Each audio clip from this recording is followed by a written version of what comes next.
Video quality এবং sound quality এগুলো কিন্তু একটু ভিডিওর গুরুত্বপূর্ণ একটি বিষয়। অর্থাৎ আমরা যখন ভিডিও করি, তো ভিডিও করার সময় কিন্তু বাইরের যে নয়েজ, শব্দ, যেগুলো অযথা শব্দ, অর্থাৎ আমরা যে কথাটা বলছি যাতে সেই কথাটাই দর্শকরা শুনতে পারে এবং তার আশেপাশে যে আরো সাউন্ডগুলো থাকে, যেমন ফ্যানের সাউন্ড হতে পারে, বাতাসের শব্দ হতে পারে, গাড়ির শব্দ,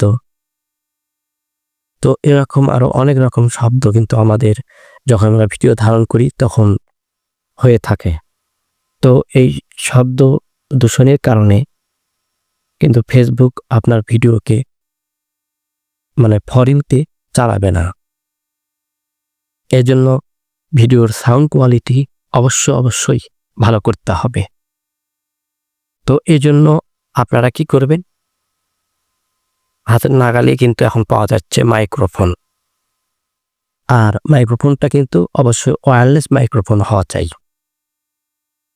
কেননা আপনি যদি তারওয়ালা মাইক্রোফোন কেনেন তাহলে দেখা যাবে যে বেশিরভাগ ক্ষেত্রে ভিডিওগুলো আসলে খুব কাছে থেকে করতে হবে। তো কাছে থেকে ভিডিও তো সব করা সম্ভব না। যদি আপনি ব্লগ ভিডিও বানান, বড় ভিডিও বানান, তখন অবশ্যই আপনাকে দূরে থেকে ভিডিওগুলো শ্যুট করতে হবে। সেক্ষেত্রে অবশ্যই মাইক্রোফোনের প্রয়োজনীয়তা অত্যাধিক। তো আমি যখন প্রথম ভিডিও করি তখন আমার মাইক্রোফোন ছিল না। তারপর এটার প্রয়োজনীয়তা যখন আমি উপলব্ধি করি যে আমার আসলে সাউন্ডগুলো বাইরে থেকে বিরক্তিকর সাউন্ডগুলো আসছে, যেগুলো দর্শকরা ভালোভাবে নেবে না, তখন আমি এই মাইক্রোফোনটা প্রথম আমি ক্রয় করি। এটা অনলাইনে আমি কিনেছি। তো অনলাইনে আসলে 600 টাকার মতো দাম পড়েছে আমার এটা। আর যদি আপনারা মার্কেট থেকে কিনেন তাহলে হয়তো এই K8 মাইক্রোফোন, ওয়্যারলেস মাইক্রোফোন হয়তো আরও বেশি নিতে পারে, 500 বা 900 বা 1000-এর মতো নিতে পারে।